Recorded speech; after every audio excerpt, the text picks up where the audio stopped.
लफ्ज जिहाद और धर्मांतरण। लफ्ज जिहाद और धर्मांतरण का दुष्परिणाम यह है कि भारत में टोटल 800 जिले हैं।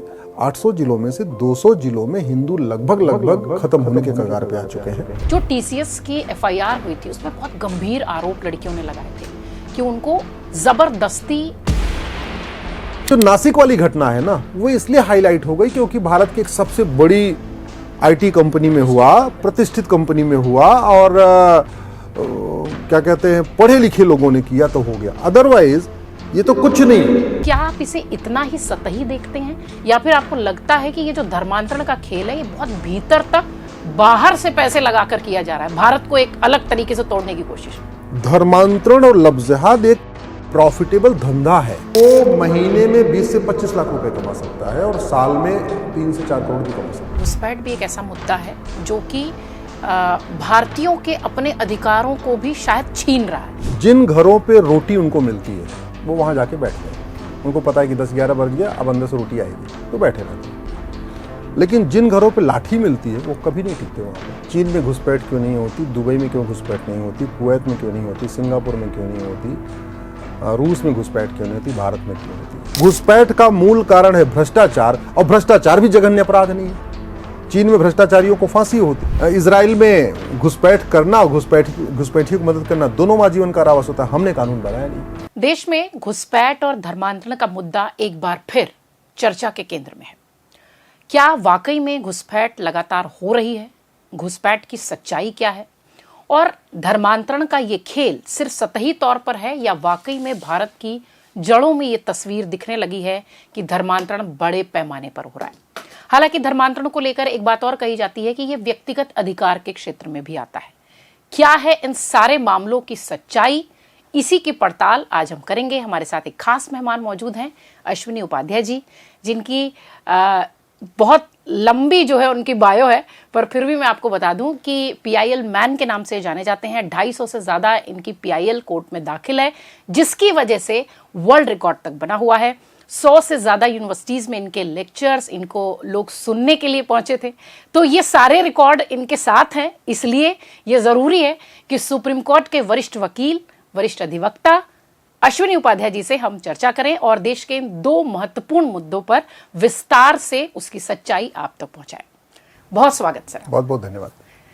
सबसे पहले तो जिस तरीके से सोशल पर, जिस तरीके से फेसबुक, ट्विटर की ये जो दुनिया है, ये पूरी जो सोशल की दुनिया है, उस पर एक शब्द लफ्ज जिहाद और धर्मांतरण खूब चलता है और कई बार हम राजनेताओं के मुंह से भी, पार्टियों के मुंह से भी ये सारी बातें सुनते हैं। पहले तो मेरा सवाल यही है कि ये जो लव जिहाद वाला शब्द है, ये वाकई में मीडिया जनित शब्द है या फिर इसमें कुछ सच्चाई? लफ्ज जिहाद मीडिया जनित शब्द नहीं है ना। लफ्ज जिहाद हिंदुओं का दिया गया शब्द है। लफ्ज जिहाद केरल से शुरू हुआ और केरल में भी जो हाईकोर्ट में मैटर गया था उसमें कोई हिंदू बेटी लफ्ज जिहाद का शिकार नहीं हुई थी, बल्कि क्रिश्चियन बेटी लफ्ज जिहाद का शिकार हुई थी।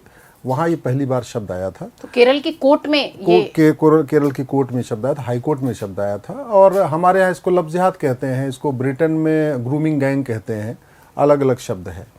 तो लफ्ज जिहाद एक कड़वी सच्चाई है और इससे दुनिया के कई देश परेशान हैं। जहाँ तक धर्मांतरण की बात है, वो भी कोई आज का शब्द नहीं है। मुगल यहाँ सत्ता के लिए नहीं आए थे, मुगल यहाँ धर्मांतरण कराने आए थे। मुगल यहाँ इस्लाम को फैलाने आए थे। सत्ता उनके लिए एक साधन था। अंग्रेज केवल सत्ता के लिए नहीं आए थे, अंग्रेज यहाँ पे क्रिश्चियनिटी को फैलाने आए थे। सत्ता उनके लिए साधन था, क्योंकि अगर आपके पास सत्ता होती है तो आप अपने एजेंडे को, अपने मिशन को, अपने विचारों को, अपने आइडियोलॉजी को, अपने रिलीजन को आप आराम से फैला सकते हैं। तो धर्मांतरण यहाँ पे कोई आज से नहीं हो रहा है, पिछले 500 साल से, 500 साल से। मतलब सबसे जो मास कन्वर्जन शुरू हुआ वो बाबर के समय हुआ, 15वीं शताब्दी के बाद। बाबर के बाद फिर हुमायूं ने कराया। तरीका अलग अलग था। औरंगजेब का कन्वर्ट करने का तरीका अलग था, अकबर का कन्वर्ट करने का तरीका अलग था, खिलजी का कन्वर्ट करने का अलग तरीका था। कन्वर्जन पूरे मुगल काल से शुरू हुआ और ब्रिटिश काल तक चला है। दुर्भाग्यवश आज भी चला है, आज भी हो रहा है। और इस लफ्ज जिहाद और धर्मांतरण का दुष्परिणाम यह है कि भारत में टोटल 800 जिले हैं।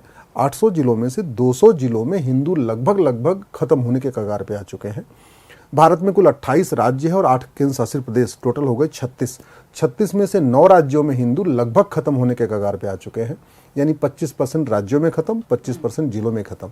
भारत में कुल 6000 तहसीलें हैं। 6000 तहसीलों में से 1500 तहसीलों में हिंदू लगभग खत्म होने वाले हैं, कहीं 2%, कहीं 5%, कहीं 10% हैं, यानी 25% तहसीलों में खत्म हो गए हैं। भारत के बॉर्डर पे कुल 300 तहसीलें हैं, मतलब उत्तराखंड का बॉर्डर, उत्तर प्रदेश का बॉर्डर, गोंडा, बहराइच, श्रावस्ती, बलरामपुर वाला उठा के देखिए, आगे चलिए झारखंड वाला बॉर्डर, आगे चलिए त्रिपुरा वाला बॉर्डर, फिर चलिए असम का बॉर्डर, बंगाल का बॉर्डर, गोवा का बॉर्डर, फिर आप इधर आइए महाराष्ट्र का बॉर्डर, फिर गुजरात का बॉर्डर, राधनपुर वाला एरिया जो राजस्थान का बॉर्डर, ये सारा देख लीजिए आप पूरा। तो हमारे बॉर्डर पे टोटल 300 तहसीलें हैं और उसमें 300 की डेमोग्राफी बदल गई, यानी बॉर्डर के 100% तहसीलों की डेमोग्राफी बदली है। और इस डेमोग्राफी बदलने का मूल कारण है लव जिहाद, लैंड जिहाद, इसके अलावा धर्मांतरण, घुसपैठ और पॉपुलेशन एक्सप्लोजन, जनसंख्या विस्फोट। तो ये कड़वी सच्चाई है कि डेमोग्राफी प्रतिदिन बदल रही है। जिसको नहीं विश्वास हो उसको मैं एक छोटा सा काम बताता हूं कैसे कर सकते हैं। आप जिस गांव में रहते हैं उस जब भी ग्राम प्रधान का चुनाव होता है वोटर लिस्ट बनती है, शहरों में पार्षद का चुनाव होता है तो भी वोटर लिस्ट बनती है, फिर विधानसभा, फिर 4 तरीके की वोटर लिस्ट बनती है। मैं तो कहता हूं भारत के किसी भी गांव में जो ग्राम प्रधान का चुनाव होता है उसमें वर्तमान वोटर लिस्ट और 25 साल पुरानी वोटर लिस्ट को कंपेयर करके देख लीजिए। भारत के किसी भी शहर के किसी भी कस्बे के नगर निगम का जो चुनाव होता है, जो वार्ड वाला पार्षद वाला चुनाव होता है, उसमें वर्तमान वोटर लिस्ट और 25 साल पुरानी वोटर लिस्ट कंपेयर कर लीजिए। हमारी बातों में बताइए, भारत के किसी भी विधानसभा की वर्तमान वोटर लिस्ट और 25 साल पुरानी वोटर लिस्ट को कंपेयर कर लीजिए। भारत के किसी भी लोकसभा की वर्तमान वोटर लिस्ट और 25 साल पुरानी वोटर लिस्ट कंपेयर कर लीजिए, फिर आपको पता चलेगा कहीं 10% डेमोग्राफी में बदलाव आया, कहीं 15% आया, कहीं 20% आया, लेकिन 100 मतलब हर गांव में, हर शहर के मोहल्ले में, हर विधानसभा में और हर लोकसभा में बदलाव हुआ है और 10 से लेके 30% तक बदलाव हुआ है। इसके रोकने के क्या उपाय हो सकते हैं, इस पर भी मैं थोड़ी सी बाद में बात करूंगी। धर्मांतरण के विषय अगर आया है, हमने हाल में नासिक का टीसीएस का केस देखा जी। टीसीएस ऐसा हो या आगरा के उन हॉस्पिटल्स का केस देखा जहां पर वो डॉक्टर्स पढ़ लिख कर वो इस तरीके की चीजें कर रहे हैं कि नहीं हम आपको धर्म बदलना है, बुर्का पहनना है, नकाब पहनना है, वगैरह वगैरह। जो टीसीएस की एफआईआर हुई थी उसमें बहुत गंभीर आरोप लड़कियों ने लगाए थे कि उनको जबरदस्ती इस्लाम की ओर ले जाने के लिए, हिजाब पहनने के लिए, मुस्लिम जो धर्म से जो कर्मकांड होते हैं उसे मानने के लिए फोर्सफुली ये कोशिश की जा रही थी। आपको क्या लगता है, मतलब आपने धर्मांतरण, धर्म और जाति को लेकर भी बहुत सारी बातें अपनी रखी है, एक बहुत वीडियो भी एक आपका वायरल हो रहा है जो मुझे लगता है हर फैमिली ग्रुप में है, धर्म और जाति का अंतर, धर्म और मजहब का अंतर, उस पर भी बात करूंगी मैं। लेकिन जब धर्मांतरण में टीसीएस जैसा मामला आता है तो क्या आप इसे इतना ही सतही देखते हैं या फिर आपको लगता है कि ये जो धर्मांतरण का खेल है ये बहुत भीतर तक बाहर से पैसे लगाकर किया जा रहा है, भारत को एक अलग तरीके से तोड़ने की कोशिश? देखिए, भारत के 800 जिलों में से 200 जिलों में हिंदू खत्म हो गए, बचे 600। और जिन 600 जिलों में हिंदू ठीक ठाक हैं उनमें से मैं 500 जिलों में अब तक जा चुका हूँ। मुझे नहीं पता कि भारत में और कितने लोग हैं जिन्होंने इतना ट्रैवल किया है। मैं हर शनिवार रविवार 2-3 जिलों में जाता हूँ। महीने में मेरे कम से कम 10 से 12 जिले कवर होते हैं और साल में तो मेरे 500 जिले हो चुके हैं आप? मैं 500 जिलों में जा चुका हूँ और हर साल लगभग 115, 120, 130, पिछले साल तो 132 जिलों सर में। भारत में 800 जिले ही हैं तो मुझे लगता है अगले साल तक आप कंप्लीट कर लेंगे उसको। कंप्लीट कर लेंगे, फिर रिपीटिशन भी होता रहता है। बहुत सारे शहरों में रिपीटिशन होता है, जो मेन शहर है वहाँ तो हर साल में 2 बार 3 बार जाना हो जाता है। अलग अलग संस्थाएं बुलाती रहती हैं, सामाजिक संस्थाएं बुलाती हैं, धार्मिक संस्थाएं बुलाती हैं, लॉ कॉलेज हुए, इंजीनियरिंग कॉलेज हुए, मेडिकल कॉलेज हुए, यूनिवर्सिटी सब बुलाते रहते हैं, आईआईटी बुलाते हैं। हाँ, मैंने शुरुआत में कहा भी कि 100 से ज्यादा कॉलेज आपको सुन चुके हैं। तो मैंने तो खुद जाके देखा वहाँ पे कि किस तरीके से डेमोग्राफी में बदलाव हो रहा है और ये हो क्यों रहा है इसको आप समझिए। जैसे हर व्यक्ति अपनी अपनी नौकरी ठीक ठाक कर रहा है। आप भी अमर उजाला में जॉब कर रही हैं तो आप अपना काम पूरे एकदम मनोयोग से कर रही हैं, लापरवाही नहीं कर रही ना, अपना काम बढ़िया से कर रही है। भाई कैमरामैन भैया हैं, ये अच्छा अपना काम कर रहे हैं। तो धर्मांतरण और लव जिहाद एक प्रॉफिटेबल धंधा है और बहुत बड़ा फायदेमंद धंधा है। आदमी ड्राइवर की नौकरी करेगा तो महीने में 25,000 रुपये कमाएगा, ठीक है। टीचर वीचर हो गया सरकारी स्कूल में तो चलो 40-50,000 रुपये कमा लेगा। इंजीनियर वगैरह हो गया किसी फैक्ट्री में तो साल में 1 लाख रुपये, महीने में 1 लाख रुपये कमा लेगा, इतने तो कमाएगा। डॉक्टर वॉक्टर हो गया तो महीने में 2-3 लाख रुपये कमा लेगा। लेकिन अगर वो लव जिहाद करना शुरू कर दे और धर्मांतरण के धंधे में आ जाए तो वो महीने में 20 से 25 लाख रुपए कमा सकता है और साल में 3 से 4 करोड़ भी कमा सकता है। इतना प्रॉफिटेबल धंधा है। वो छांगुर बाबा का तो पूरा लोगों को विश्वास नहीं है। हाँ, छांगुर का आपने नाम लिया। भारत के 200 जिलों में तो उसने किसी को उसका नेटवर्क नहीं, 600 जिलों में उसका नेटवर्क था। अब 200 में क्यों नहीं रखा? क्योंकि 200 में हिंदू बचे ही नहीं है। तो इसलिए जिन जिलों में हिंदू खत्म हो गए ना, वहां लफ्ज़ जिहाद हो रहा है, ना धर्मांतरण हो रहा है, ना जनसंख्या विस्फोट ना। जिन 200 जिलों में हिंदू खत्म हो गए वहां जाके देखिए, अब जनसंख्या विस्फोट भी रुक चुका है। वहां घुसपैठिए भी नहीं जा रहे, वहां धर्मांतरण भी नहीं हो रहा है, वहां लफ्ज़ जिहाद भी नहीं हो रहा। जो कुछ हो रहा है उन 600 जिलों में हो रहा है। छांगुर जलालुद्दीन ने 600 जिलों में 5000 गुर्गे, पेट गुर्गे पाल रखे थे। रेट फिक्स था। ब्राह्मण की बेटी है, क्षत्रिय की बेटी है, जैन, अग्रवाल, माहेश्वरी की बेटी है, मारवाड़ी की बेटी है, सिख की बेटी है, तो 15 लाख रुपए। अगर वो यादव की, पटेल की, केवट, कुर्मी, जो पिछड़ा जिसको हम समुदाय कहते हैं, उनकी बेटी है तो 10 लाख रुपए रेट है। पासवान, सरोज, हरिजन, जाटव, इनकी बेटी है तो 5 लाख रुपए। अब साल भर कोई लड़का ट्राई मारेगा नया नया जीन्स पहन के और बुलेट लगा के, बुलेट पे बैठ के, बढ़िया बाइक लेके, अच्छी टी शर्ट पहन के, चश्मा उस्मा लगा के, तो एक आध जगह तो सफल हो ही जाएगा। तो अगर उसने एक ट्रैप भी कर लिया, अगर एक दलित की लड़की को ट्रैप कर लिया, दलित बेटी को ट्रैप कर लिया, तो भी 5 लाख रुपए, 5 लाख रुपए हो गया। यानी एवरेज साल का जो है 45,000 रुपए हो गया, हर महीने के 45,000 रुपए हो गया।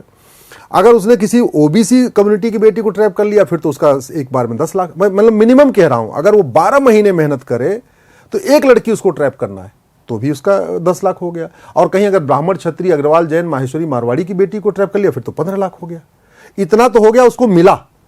और जिसको ट्रैप कर लिया, अब उसका माइंड वॉश करके, उसको ब्रेन वॉश करके, अगर गलती से वो बेटी इकलौती है अपने माता पिता की और माता पिता संपन्न है, फिर तो घर की जो तिजोरी खोल खोल के लाके इधर देती रहेगी ना।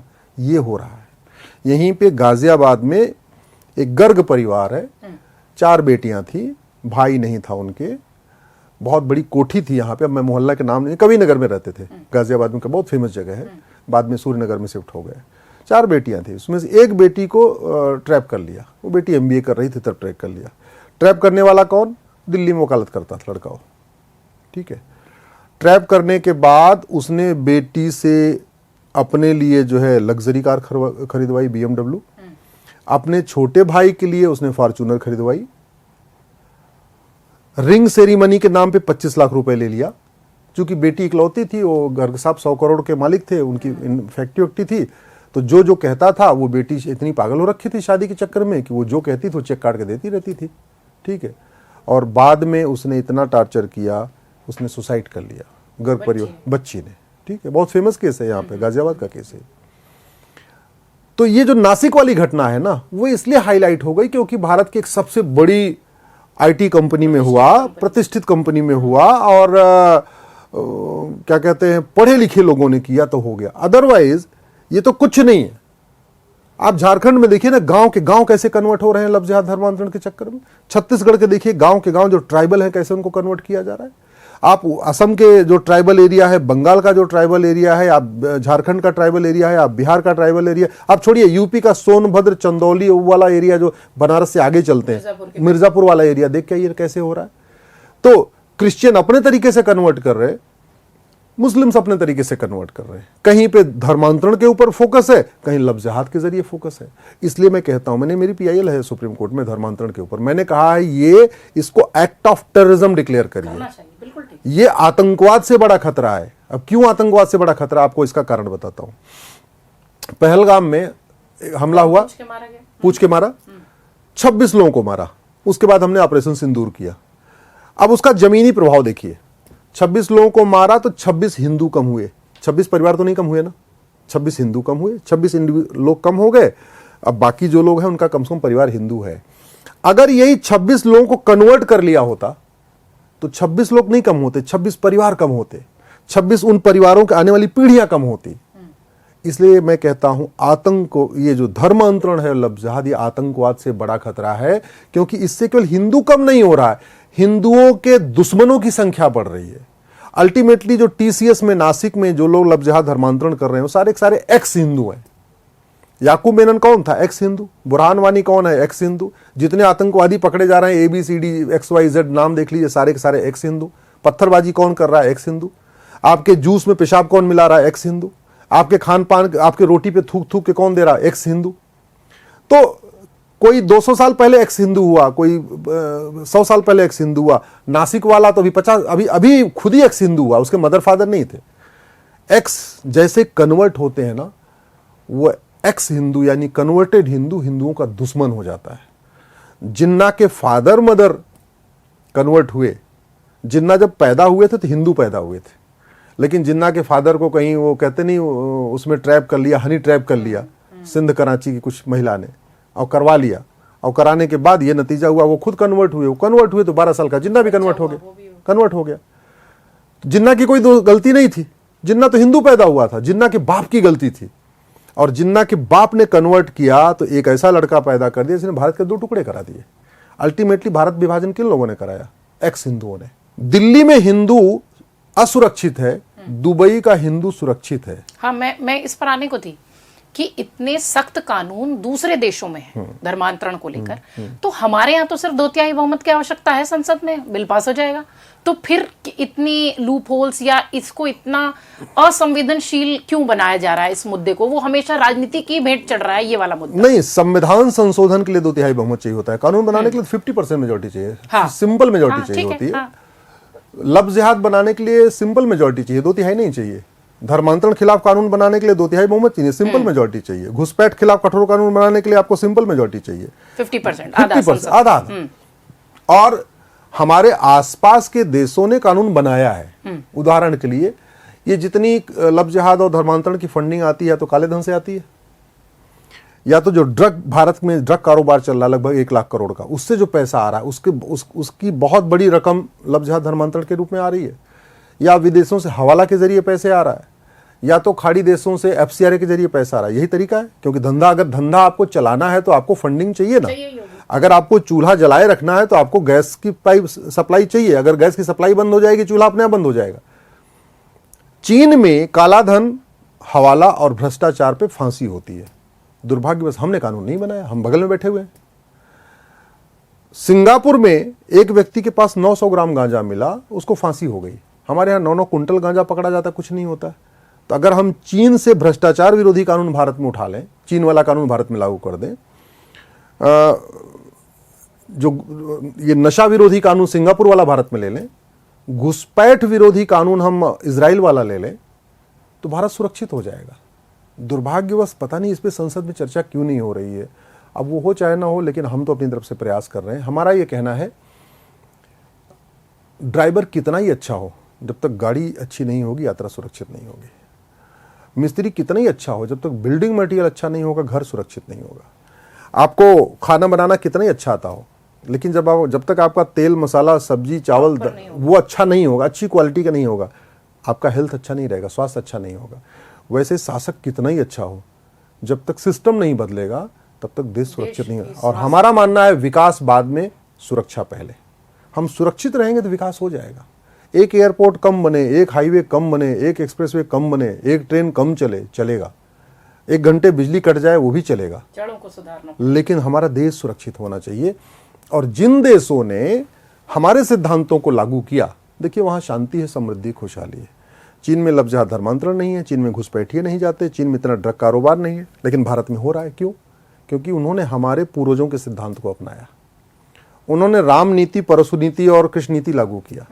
जिन देशों ने सठे साठ्यम समाचरित, लोहा लोहे को काटता है, न रहेगा बांस न बजेगी बांसुरी, इस सिद्धांत को लागू कर दिया। और मानव का मानवाधिकार और दानव को कठोर दंड, ये सिद्धांत को लागू किया। देखिए वो चीन, जापान, सिंगापुर सब आगे बढ़ गए। हम अभी भी उस मुसीबत में फंसे हुए हैं कि 1000 बेटियां पर डे लफ्ज जिहाद का शिकार हुई। ये मेरा आंकड़ा नहीं है, ये सरकार का आंकड़ा है। गृह मंत्रालय ने पार्लियामेंट्री कमेटी को बताया है कि 2019 से लेकर 2021 में 13.5 लाख बेटियां गायब हुई हैं। आज की डेट में वो on an average 5 lakh per year हो चुका है। साल में 5 लाख बहन बेटियां गायब हो रही हैं, उसमें से लगभग 1.5 लाख वापस मिलती हैं पुलिस के प्रयास करने के बाद, परिवार के रिश्तेदार के प्रयास करने के बाद। 3.5 लाख साल में नहीं वापस मिल रही है, और साल में 365 दिन होते हैं। इसका मतलब 1000 बेटियां पर डे लफ्ज जिहाद का शिकार हो गई। जोशुआ प्रोजेक्ट चल रहा है क्रिश्चियन का, उन्होंने टारगेट लिया हुआ है पर डे 10,000 लोगों को कन्वर्ट करने के लिए, राइट। मुस्लिम्स का अलग अपना टारगेट चल रहा है, उनको एफसीआरए के जरिए यूरोप देशों से पैसा आ रहा है, इनको खाड़ी देशों से पैसा आ रहा है, या बाकी जो अंदर ड्रग वाला पैसा आ रहा है। प्रतिदिन 1500 परिवारों का धर्मांतरण हो रहा है, मिनिमम 1500 परिवार। एक परिवार में 7 आदमी मान के चलिए तो प्रतिदिन 10,000 हिंदुओं का धर्मांतरण हो रहा है, यानी साल में 40 लाख हिंदुओं का धर्मांतरण हो रहा है। ये हमारे लिए बहुत बड़ा खतरा, लव जिहाद धर्मांतरण बहुत बड़ा खतरा है। इसीलिए मैंने माननीय सुप्रीम कोर्ट से कहा कि आप इसको राष्ट्र की सुरक्षा के लिए खतरा घोषित करिए। हम लोग कायदे से ये काम पार्लियामेंट में होना चाहिए। हमारे पास जो राष्ट्र की सुरक्षा के लिए खतरा है ना, उससे निपटने के लिए कानून है, उसका नाम है नेशनल सिक्योरिटी एक्ट, जिसको हिंदी में कहते हैं रासुका, एनएसए बोलते हैं, एनएसए बोलते हैं। उसमें 1 साल जमानत नहीं होती है। दुर्भाग्य देखिए, कानून इतना पुराना बना हुआ है, हमने उसमें कहीं लिखा ही नहीं कि राष्ट्र की सुरक्षा के लिए खतरा क्या है। अगर उसमें एक लाइन लिख दें कि राष्ट्र की सुरक्षा का धर्मांतरण और लव जिहाद भी राष्ट्र की सुरक्षा के लिए खतरा है, पूरे देश में पुलिस उसको लागू यूज करना शुरू। अभी पुलिस यूज ही नहीं करी, डर के मारी यूज नहीं करी। हम कैसे कर लें, क्या पता कैसे रासुका लगाएं, जज साहब डांट देंगे तब क्या होगा। जो अनलॉफुल एक्टिविटी होती है उससे निपटने के लिए हमारे पास एक कानून है, इसका नाम है UAPA, unlawful activity prevention act, UAPA. Love जिहाद धर्मांतरण से ज्यादा अनलॉफुल कुछ है ही नहीं है। दुर्भाग्य देखिए कि हमने यूएपीए में भी ये नहीं लिखा कि लव जिहाद धर्मांतरण एक अनलॉफुल एक्टिविटी है, तो कोई भी देश की पुलिस यूएपीए नहीं लगा रही है। लव जिहाद धर्मांतरण एक ऑर्गेनाइज क्राइम है, वेल प्लान्ड ऑर्गेनाइज क्राइम है। एक व्यक्ति नहीं करता, पूरा एक उसमें नेटवर्क होता है। कोई पैसा देता है, कोई लिटरेचर देता है। निदा खान अकेले तो कर नहीं रहोगे, एक प्रेग्नेंट महिला, क्या वो ऐसा कर रहे होगे कि उसका पूरा स्टाफ जो है वो मुस्लिम हो जाए। Well organise, well planned crime है। और जो ऑर्गेनाइज क्राइम है उससे निपटने के लिए जो नई वाली बीएनएस आई है, उसमें सेक्शन 111 है ऑर्गेनाइज क्राइम।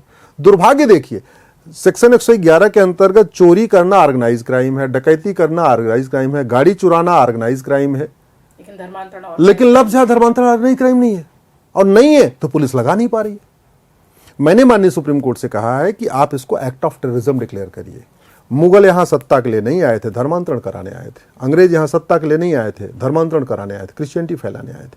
और वो आज अभी मुगलों से ज्यादा हो रही है। अंग्रेज जो ब्रिटिश पीरियड, उससे ज्यादा धर्मांतरण हो रहा है। और एक्ट ऑफ टेररिज्म से निपटने के लिए हमारे पास बीएनएस में सेक्शन 113 है, एक्ट ऑफ टेररिज्म। दुर्भाग्यवश हमने उसमें लव जिहाद धर्मांतरण को एक्ट ऑफ टेररिज्म डिक्लेयर ही नहीं किया। ऐसे ही मैं एक मिनट दो बातें और बता दूं। ऐसे ही लव जिहाद धर्मांतरण हम एक तरीके से इनडायरेक्ट वॉर है, ये वेजिंग वॉर है। और इससे निपटने के लिए सेक्शन 147 है बीएनएस में, लेकिन उसमें हमने लिखा नहीं कि लव जिहाद धर्मांतरण वेजिंग वॉर है। सेक्शन 152 ये कहता है जो आपकी संप्रभुता के लिए खतरा है, आपकी संस्कृति के लिए खतरा, उससे निपटने के लिए 152 है बीएनएस, उसमें हमने मेंशन किया। तो कानून है, लेकिन उसमें ऐसे लगता है कि वो कमरे के अंदर कॉफी पीते पीते बना दिए गए, धरातल को देखा नहीं, धरातल पे चल क्या रहा है, जमीन पे वास्तव में क्या चल रही है। या तो सांसद विधायकों ने प्रॉपर फीडबैक नहीं दिया। कायदे से ये ड्यूटी सांसद विधायक की होती है, भैया देखो तुम अगर ऑर्गेनाइज क्राइम डिक्लेयर बना रहे हो तो उसमें ये इसको शामिल करो। नहीं, और नहीं शामिल हुआ तो ऑब्जेक्शन तो कर सकते हैं, ऑब्जेक्शन कर सकते हैं, आप संसद में उठा सकते हैं, लेकिन कोई उठा नहीं रहा। तो नतीजा ये है कि लव जिहाद भी चल रहा है, धर्मांतरण भी चल रहा है। सर, धर्मांतरण को लेकर जब कई बार इस तरीके के सवाल उठते हैं तो उसको व्यक्तिगत चॉइस से भी जोड़ा जाता है। हमारा जो आर्टिकल 25 है, जो हमें धर्म चुनने की आजादी देता है, क्या धर्मांतरण जैसी कोई बात उसमें मेंशन है कि वो सही है या गलत है, जैसे कि आप नए कानून में कह रहे हैं उसमें तो नहीं? नहीं, देखिए मेरे हाथ में संविधान है। आर्टिकल 25 रीतियों की इजाजत देता है, कुरीतियों की नहीं। आर्टिकल 25 प्रथा की इजाजत देता है, कुप्रथा की नहीं। आर्टिकल 25 फ्रीडम ऑफ रिलीजन देता है, फ्रीडम ऑफ कन्वर्जन नहीं देता। हाँ, मैं यही पूछना चाह रही थी। ये बहुत बड़ा झूठ है, बहुत बड़ा मिथ है। हाँ, अगर आप बालिग हो चुके हैं, 18 साल से ऊपर हो चुके हैं, और आप अच्छी तरीके सोच विचार के आपने तय किया कि नहीं यार, हम यहाँ जाएंगे तो हमको जन्नत मिलेगी, यहाँ नहीं है, इधर जाएंगे तो नहीं मिलेगी, अगर आप ऐसा कर रहे हैं, अपनी स्वेच्छा से कर रहे हैं, सोच विचार के साथ कर रहे हैं, तो समझ में आता है। लेकिन वो 15 साल का बच्चा को क्या पता कि कितना सोच विचार कर पाएगा, जो उसको ले आके कन्वर्ट। और आपको बताऊं, धर्मांतरण करने के लिए भारत में किडनैपिंग भी होती है। भारत में 5 राज्यों, बिहार, झारखंड, असम, उड़ीसा और बंगाल, इन 5 राज्यों से लगभग 75,000 बच्चे गायब हुए। किसके बच्चे गायब हुए? ये जो लेबर का काम करते हैं, मिस्त्री का काम करते हैं, घर बनाते हैं, झुग्गियों में रहते हैं। अब वो बेचारे सुबह शाम अपना पति पत्नी काम कर रहे हैं और बच्चा गायब हो गया। वो जाते थे पुलिस के पास, पुलिस ने भी कुछ नहीं किया। धीरे धीरे 75,000 बच्चे गायब हो गए।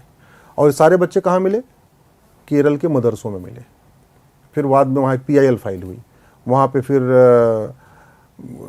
केरल हाई कोर्ट ने उसका सीबीआई जांच का ऑर्डर दिया। सीबीआई जांच में पता चला कि ये बच्चे तो वहाँ से लाए गए थे, इन 5 राज्यों से कन्वर्ट करने के लिए लाए गए थे। तो इस देश में कन्वर्जन के लिए केवल झूठ ही नहीं बोला जाता, धोखा नहीं दिया जाता, केवल पहचान नहीं छिपाई जाती, केवल चंगाई सभा भी नहीं होती है, केवल काला जादू अंधविश्वास नहीं दिखाया जाता, केवल पैसे का लालच नहीं दिया जाता, केवल हॉस्पिटल का लालच नहीं देते, केवल स्कूल में एडमिशन लालच, बल्कि यहाँ पे किडनैपिंग भी होती है। मैं ये आपको कहना चाह रहा हूँ कितना बड़ा हमारे लिए खतरा है। दुर्भाग्य देखिए कि इसके ऊपर बाकी सब विषयों पर तू मैं आरोप प्रत्यारोप, नूरा कुश्ती, बतौलेबाजी, तू चोर मैं सिपाही होता रहेगा। इस विषय के ऊपर जो संसद और विधानसभा में चर्चा होनी चाहिए वो नहीं हो रही है। घुसपैठ की बात आई, शुरुआत में मैंने कहा कि घुसपैठ भी एक ऐसा मुद्दा है जो कि भारतीयों के अपने अधिकारों को भी शायद छीन रहा है, या हमारी आने वाली पीढ़ी, जैसे कि अब 10 साल पहले अगर आप देखिए तो हमारे ही परिवारों में 4 बच्चे 3 बच्चों का एक तरीके से एक कल्चर था कि चलो नहीं, कम से कम 3 बच्चे 2 बच्चे तो होने चाहिए।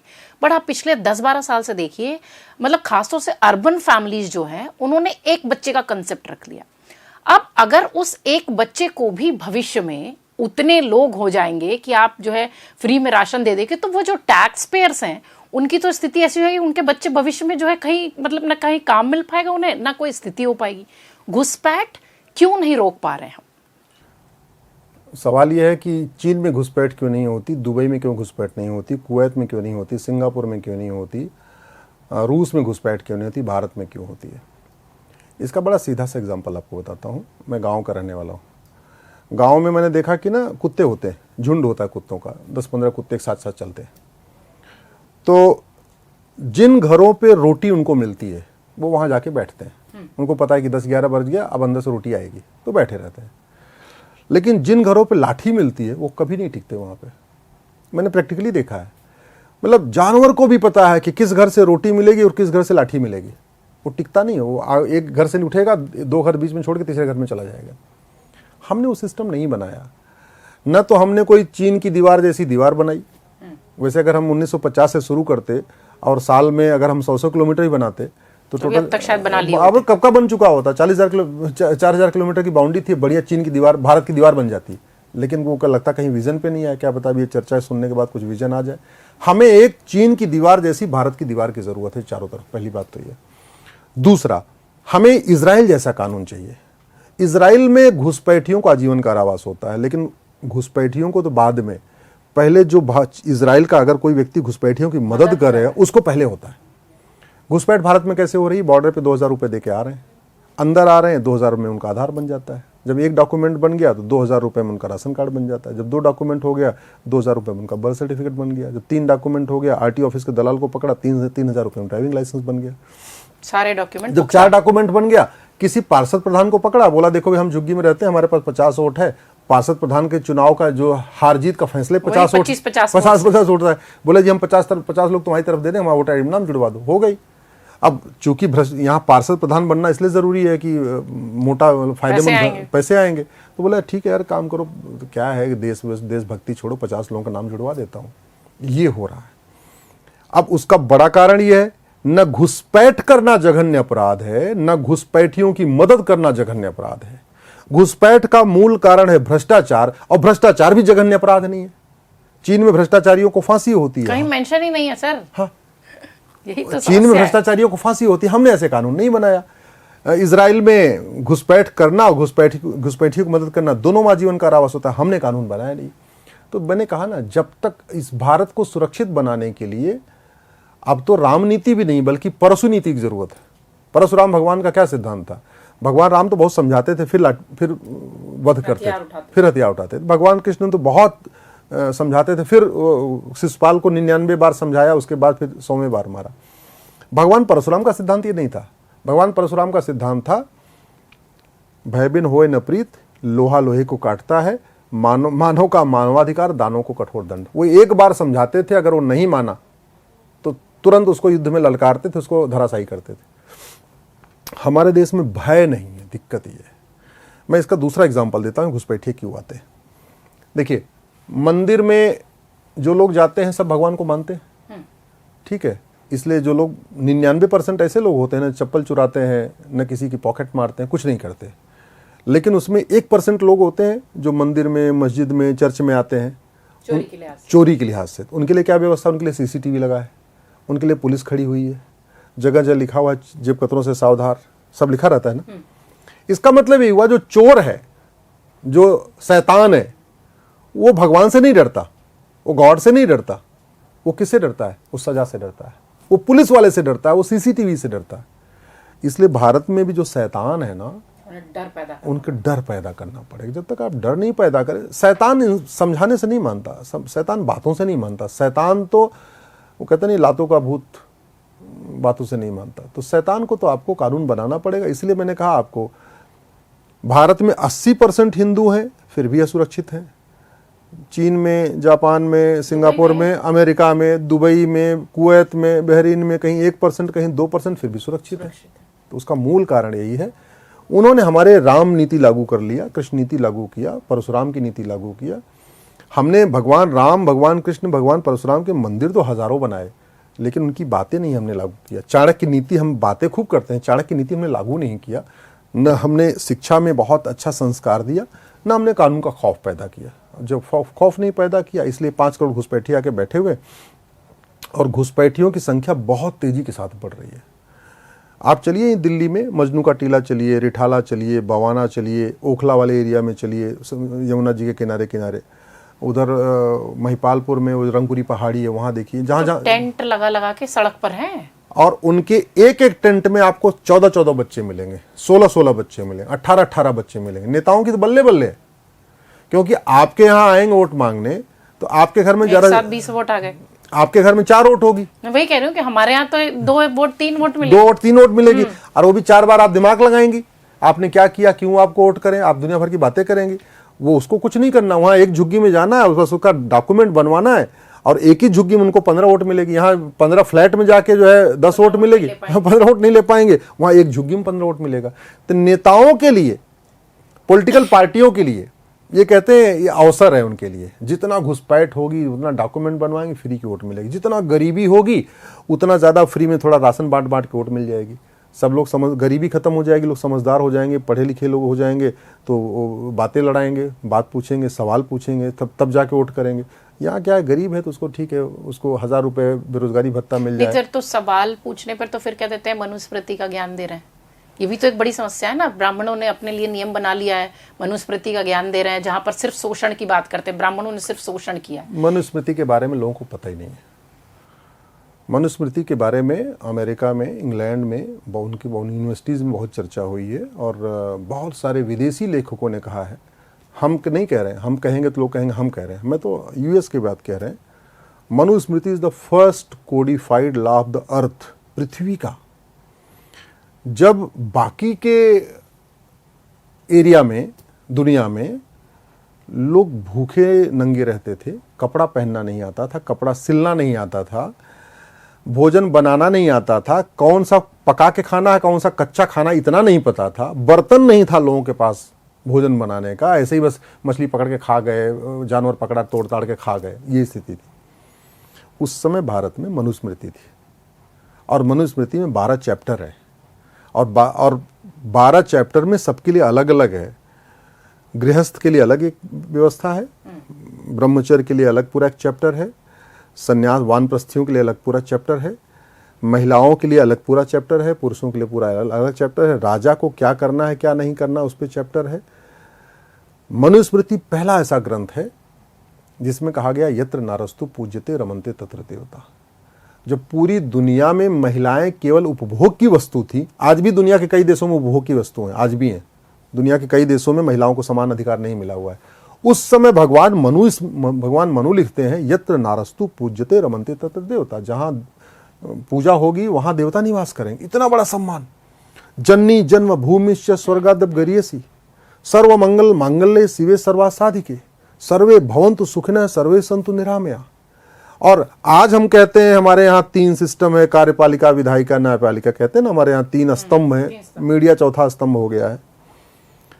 मनुस्मृति में 3 स्तंभ उस जमाने में है, तब 3 स्तंभ दिया। जब दुनिया को पता नहीं था कि क्या करना है, क्या खाना कैसे, खाना कैसे, कपड़ा नहीं, महिला पुरुष सब नंगे रहते थे।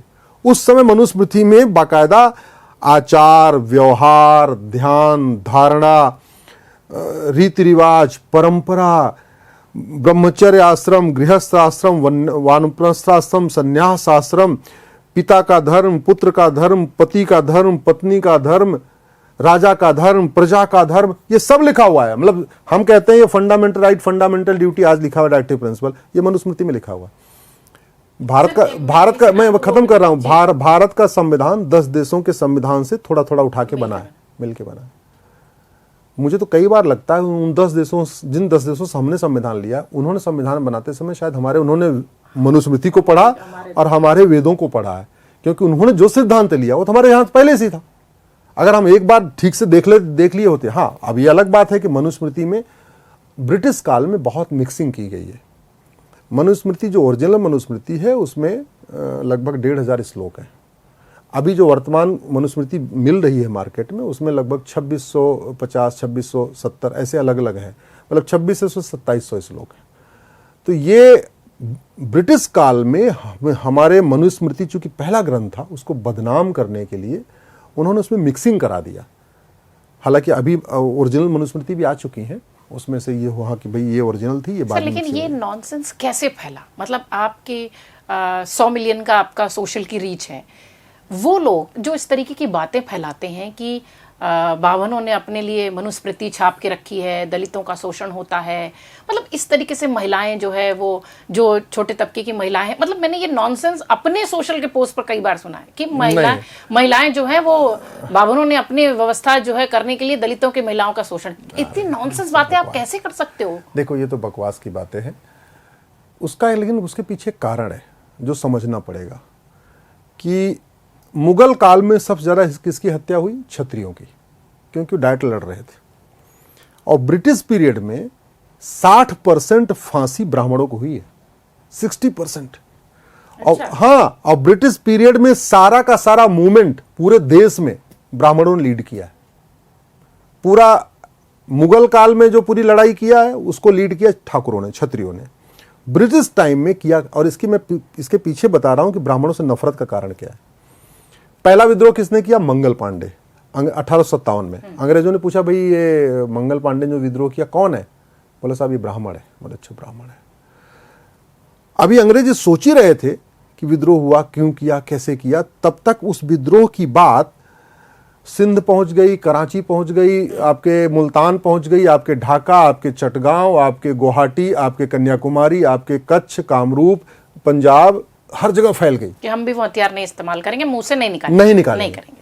फिर अंग्रेजों को और टेंशन हुई, यार ये क्रांति तो यहां हुई है मेरठ में, ये बात फैली कैसे चारों तरफ? क्योंकि उस समय ना फोन था, ना बस थी, ना ट्रेन थी, ना व्हाट्सएप, कुछ था ही नहीं। तो अंग्रेजों को ये पता चला कि ये काम किया है मठ मंदिर के पुजारियों ने। पहले हमारा मठ मंदिर हमारा कल्चरल सेंटर होता था, हमारा पावर सेंटर होता था, हमारा कम्युनिकेशन का सेंटर होता था, स्ट्रेटेजिक सेंटर होता था। वहीं बैठ के नियम सब सोचते विचार करते, सुधार का भी केंद्र होता था। तो मठ मंदिर के पुजारियों ने रिले रेस शुरू किया। ठीक है, कि पता चला 4 पुजारी हैं, एक पुजारी उत्तर, एक पुजारी दक्षिण, एक पुजारी पूरब, एक पश्चिम, भागा। और वो गए 20-25 किलोमीटर दूर तक। रास्ते में जितने मंदिर आए उनको बताते बताते आगे बढ़ गए, 30-40 किलोमीटर जाके लौट आए। अब वहां वाला मंदिर का पुजारी आगे लौटा, वहां वाला मंदिर का पुजारी। तो क्या हुआ, चारों तरफ मठ मंदिरों की, जैसे रिले रेस नहीं होती, आप अपना बैटन दूसरे को देते हैं, दूसरा तीसरे को देते हैं, ऐसे बढ़ाते टॉर्च लाइट देते रहते। 1 महीने के अंदर उस भारत में, यानी पाकिस्तान, बांग्लादेश और ये भारत, इसमें पूरी बात फैल गई, नेपाल तक बात फैल गई कि मंगल पांडे ने विद्रोह किया। फिर अंग्रेजों ने जब इस पर रिसर्च करा, भाई ये कौन किया? बोले मठ मंदिर को पुजारियों ने। बोले ये कौन है? ये बोले ये भी ब्राह्मण है। अंग्रेजों को वहीं ब्राह्मणों से नफरत हो गई। उन्होंने समझ में आ गया कि अब अगर ब्राह्मणों को हम तिरस्कृत नहीं करेंगे और ब्राह्मणों को कठोर दंड नहीं देना शुरू करेंगे तो हम यहाँ सत्ता में नहीं हथिया पाएंगे। क्योंकि चारों तरफ, अच्छा, मठ मंदिरों में ही बैठ बैठ के मीटिंग शुरू हो गई, सभाएं शुरू हो गई, वहीं से धरना प्रदर्शन शुरू हुआ। इसलिए आप उठा के देखिए, वीर सावरकर कौन थे जिनको काला पानी दिया? ब्राह्मण। तिलक कौन थे? आप उठा के देखिए, जिनको लाठियों से पीट पीट के मारा, तड़पा तड़पा के मारा, चापेकर बंधु पुणे वाले कौन थे? वो सब के सब ब्राह्मण थे। और वो ब्राह्मणों को चुन चुन के मार रहे थे। और फिर उन्होंने ब्राह्मणों के बारे में भ्रांतियां फैलाना शुरू की। उन्होंने मनुस्मृति में मिक्सिंग कराई, उन्होंने कुछ और भी मिक्सिंग कराई, नए नए उन्होंने लिटरेचर बनवाए, साहित्य बनवाए उसमें कि नहीं ब्राह्मण ये शोषण करते हैं, ये शोषण करते हैं, ये अरे दुनिया ब्राह्मण इतने बड़े अगर होते तो कहीं राजा बन। आज मुझे आप बताइए कि ब्राह्मण एक राजा बताइए। सर बचपन से कहानी सुनी है निरीह ब्राह्मण। ठीक है, आज तक वो ब्राह्मण कोई ऐसा कहीं नहीं सुना है बता कि वो रईस ब्राह्मण था। तो वो जो ब्रिटिश काल में शुरू हुआ ब्राह्मणों के प्रति नफरत, तो ब्रिटिशों ने डिवाइड एंड रूल की पॉलिसी अपनाया। उनको समझ में आया कि इनको एक काम करो, ब्राह्मणों के खिलाफ लोग बैठाओ, तो कैसे करना तरीका क्या है, किताबों में लिखवाओ जिससे किताब लोग दिखा दिखा के बोले। तो ये परिणाम हुआ जिससे कि फिर, और आज भी सबको पता है कि ब्राह्मणों को हताश कर दो, इनको निराश कर दो, इनको परेशान कर दो और ये यहां से अमेरिका चले जाए, जिससे भारत पे कब्जा कर लो, ले दे के आइए। क्योंकि ये रहेंगे, जब तक ये हैं तब तक गजवा हिंद नहीं हो सकता, जब तक ब्राह्मण है यहाँ तब तक जो है वो ग्रेटर बांग्लादेश नहीं बन पाएगा, जब तक यहाँ ब्राह्मण हैं तब तक यहाँ ये लफ्ज़ जिहाद धर्मांतरण पे चिल्लाएंगे, घुसपैठियों के खिलाफ बोलेंगे, ये ड्रग के खिलाफ बोलेंगे, और कुछ नहीं करेगा तो लोग पीआईएल कर देंगे। ऐसे ही अश्विनी उपाध्याय बढ़ते रहेंगे। ठीक है, तो सबसे ज्यादा उनको नफरत ब्राह्मणों से है, क्योंकि उनको लगता है कि भारत को गुलाम बनाने में, भारत की संस्कृति को बर्बाद करने में अगर कोई बीच में खड़ा हुआ है दीवार बन के, तो ब्राह्मण खड़ा हुआ है। हालांकि अब सब खड़े हैं, ऐसा नहीं है, अब सब लोग खड़े हैं, अब तो हिंदू जाग चुका है। लेकिन जो वो तरीका था, तो पहले अंग्रेजों ने बदनाम कराया कुछ लोगों से चिट लिखवा के, कुछ आर्टिकल लिखवा के, कुछ किताबें लिखवा के, वो सिस्टम आज भी चल रहा है। आज भी पूरी दुनिया के लोग तो चाहते हैं ना कि भारत कटे, बटे, टूटे, खत्म हो, तभी तो उनका सिक्का चलेगा। और वो तभी हो सकता है जब ब्राह्मण हताश हो जाए, निराश हो जाए, अपने उससे दूर हो जाए, बोले छोड़ो यार, एक काम करो, अपना परिवार देखो, काहे लिए इस दुनिया में पड़े हो, काहे लिए पीआईएल फाइल कर रहे हो, काहे लिए लोगों को, जनता को जगा रहे हो। भाई मैं 500 जिलों में गया हूं, 500 जिलों में जाने के लिए मैं कम से कम 1000 दिन तो खर्च कर चुका हूं ना अपने। 365 दिन होते हैं, तो मैंने 3 साल अपनी जिंदगी के केवल ट्रेवलिंग में गुजार दिया है। ठीक है, और उसका फाइनेंशियली आउटकम कुछ नहीं है। मैं तो मेरे साथ वालों के तो बढ़िया सुप्रीम कोर्ट के बगल में बड़े बड़े ऑफिस है। मेरे साथ वाले तो बकड़िया सुंदर नगर में, ग्रेटर कैलाश में, डिफेंस कॉलोनी में बढ़िया अपनी कोठी बना चुके। हमारे साथ वाले BMW मर्सिडीज से घूमते। हम तो दूसरे, लेकिन उनके रिकॉर्ड्स तो नहीं है ना सर, रिकॉर्ड्स तो आप बना के रखे हैं। हम तो दूसरों की दी हुई गाड़ी पे चलते हैं, हम तो दूसरी की दी हुई गाड़ी पे चलते हैं। तो कुल मिला के यही है, इनको हताश करो, निराश करो, जैसे ही करके ये सेल्फ फोकस्ड हो जाए, अपने काम पे लग जाए, जिससे हम इस देश पे कब्जा कर लें। ये है कुल मिला के। अब आपको थोड़ा सा सियासी गलियारों में खींचती हूँ, कुछ इस तरीके के भी सवाल आपके लिए है मेरे पास।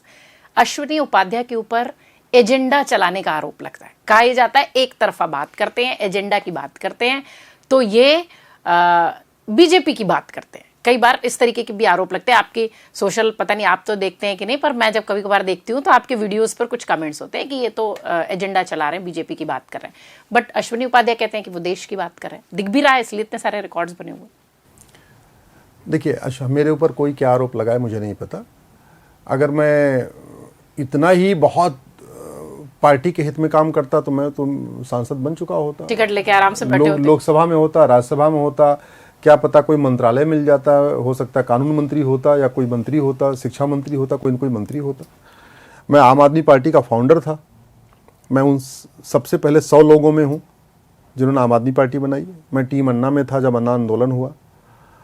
तो अगर मैं आम आदमी पार्टी में रहा होता तो जब पहली बार मंत्रिमंडल बना, मैं उसमें मंत्री होता। एक दो शीश महल आपके भी हो ही गए होते। हाँ, एक शीश महल नहीं होता, छोटा मोटा महल हो गया, कुछ न कुछ हो ही गया होता। तो ये कहने वाले 2014 में बीजेपी में आया, तो अगर वास्तव में हम सब कुछ पार्टी के लिए कर रहे होते और हम अपने संस्कृति, धर्म और अपने देश के लिए नहीं सोच रहे होते, केवल पार्टी की सेवा किए होते, तो हम बीजेपी में 2014 की सरकार बनी, 2019 की सरकार बनी, 2024 की सरकार बनी, अब तक फायदा ले सके होते। और कुछ नहीं होते तो कम से कम हम, इतने राज्यों में बीजेपी की सरकार है, किसी एक राज्य से हम सरकारी वकील बन गए होते। लोगों को विश्वास नहीं होगा, इतने राज्यों में बीजेपी की सरकार है और केंद्र में बीजेपी की सरकार है। 1 रुपए न किसी केंद्र सरकार से न राज्य सरकार से मैंने एज ए एडवोकेट लिया है, मैंने लिया ही नहीं।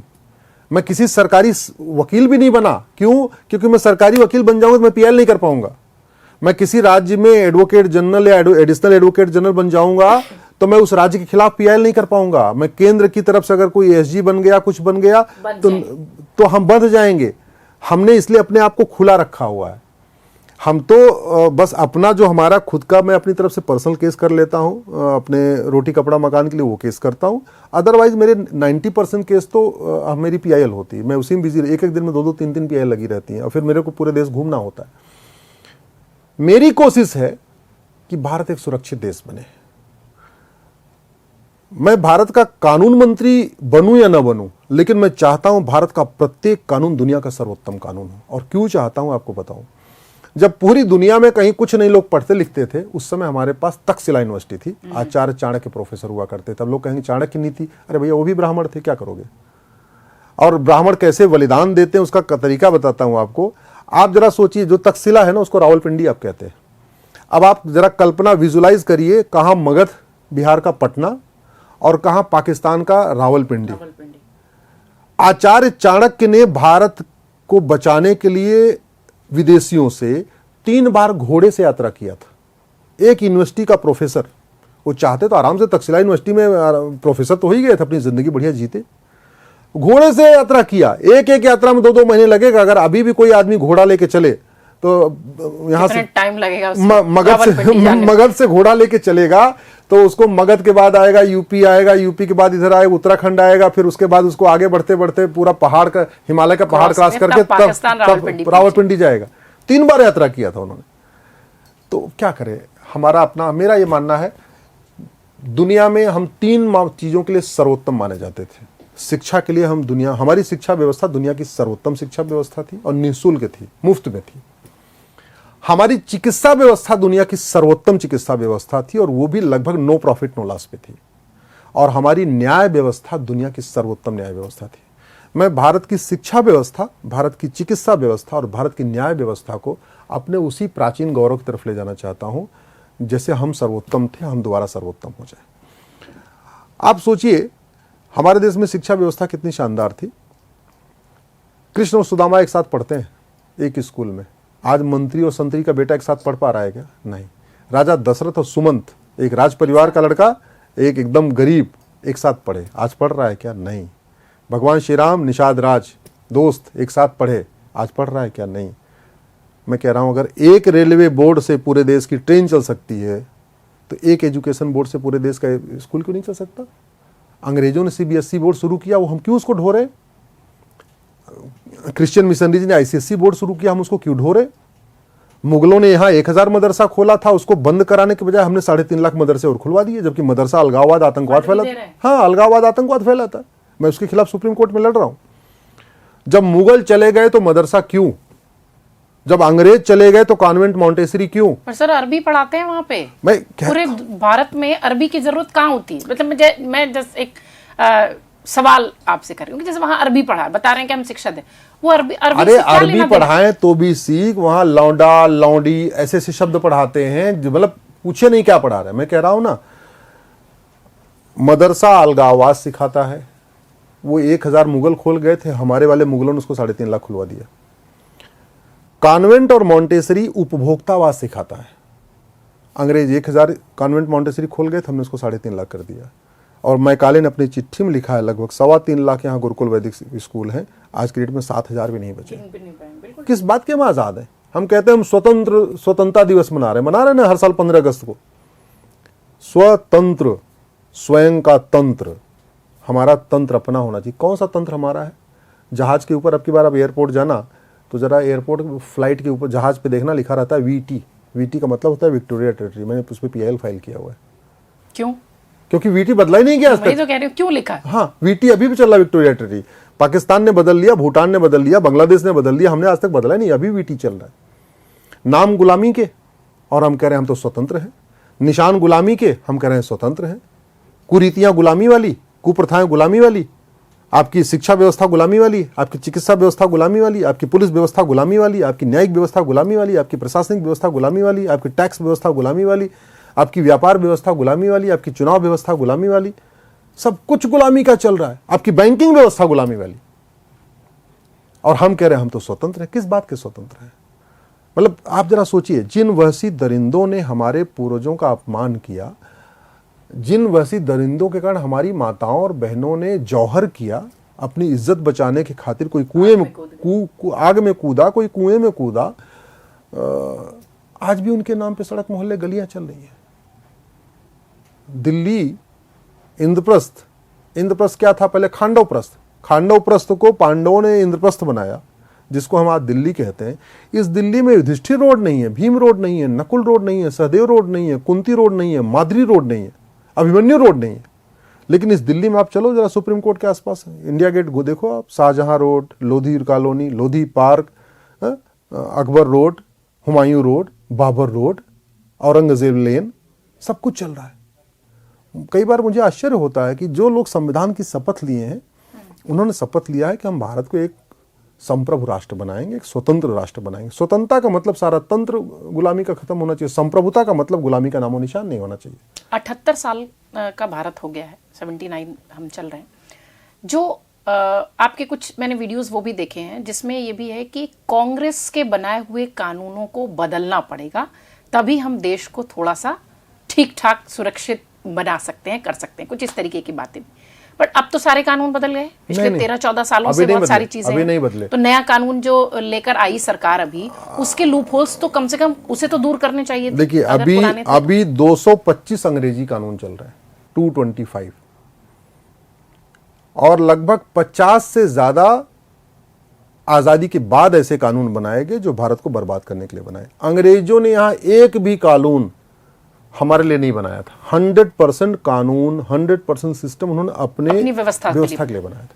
जैसे उन्होंने, हम कहते हैं अंग्रेज आए तो चलो हमको रेलवे लाइन मिल गई। अंग्रेज रेलवे लाइन किस लिए बिछाई? अंग्रेजों ने जहां देखा कि यहाँ नेचुरल रिसोर्सेज ज्यादा है, वहां का कनेक्टिविटी वहां उन्होंने कनेक्टिविटी बढ़ा दिया, जिससे वहां का माल उठा उठा के ले गए, राइट। या जहां विद्रोह ज्यादा था वहां उन्होंने रेलवे लाइन बिछाई। आप पूरा अंग्रेजों के समय का नेटवर्क देख लीजिए। या तो वहां उन्होंने रेलवे लाइन बिछाई जहां से खूब भर भर के माल ले गए, या तो वहां रेलवे लाइन बिछाई जहां पे विद्रोह ज्यादा हो रहा था। अंग्रेजों को किसी ने बताया नागालैंड में नागा हिल्स है, तो उनको किसी ने बर्बरीक वाली कहानी बताई, जिसको हम खाटू श्याम कहते हैं। तो उन्होंने बताया कि भाई कौन, तो पूछा कि कौन है खाटू श्याम, तो बताया ये बर्बरीक कौन है। तो बोले कि बर्बरीक ये जो है उनका घटोत्कच का बेटा। बोले घटोत्कच कौन है? बोले भीम का बेटा। बोले अच्छा, तो भीम इतना पावरफुल था, घटोत्कच इतना पावरफुल था, और बर्बरीक इतना पावरफुल कि एक तरफ अकेला खड़ा हो जाए पूरी सेना को हरा दे। हाँ, तो चक्कर क्या है? बोले साहब वो जहाँ रहता है ना, वहाँ पे बहुत अच्छी अच्छी जड़ी बूटियाँ हैं, उसको खाने के बाद तो आदमी एकदम एक्स्ट्रा पावर उसको मिल जाती है। उन्होंने कानून बनाया, उसका नाम है बंगाल फ्रंटियर एक्ट। और कानून बना के बोला कि इस नागा हिल्स पे, जहाँ वो हिडम्बा रहती थी, जहाँ बाद में घटोत्कच रहने लग गया, जहाँ पे बर्बरीक रहने लग गए, जो भी चीजें उगेंगी वो उनकी। बोले अब इस नागा हिल्स पे कोई आएगा ही नहीं, आएगा तो हमसे परमिट लेके आएगा। और बाउंड्री पे वहां पे 2-4 सिपाही खड़े कर दिए। सिपाही कौन थे? वो भी हमारे ही लोग थे। वो हमारे लोगों को खड़ा कर दिया, अभी इधर किसी को आने नहीं देना। जानते हैं वो बंगाल फ्रंटियर एक्ट आज भी चल रहा है, 1873 बना हुआ कानून है, आज भी चल रहा है। ऐसे ऐसे अंग्रेजों वाले कानून आज भी, 1861 का पुलिस एक्ट आज भी चल रहा है। कानून बनाया कैसे अंग्रेजों ने? 1857 में मंगल पांडे की क्रांति हुई, तुरंत उन्होंने एक लॉ कमीशन बनाया। मैकाले को लॉ कमीशन का चेयरमैन बनाया। उससे बोला कानून बनाओ, कानून बना बना के इनको हमें गुलाम बनाना है। पहला कानून 1860 में आया, आईपीसी जिसको बोलते हैं।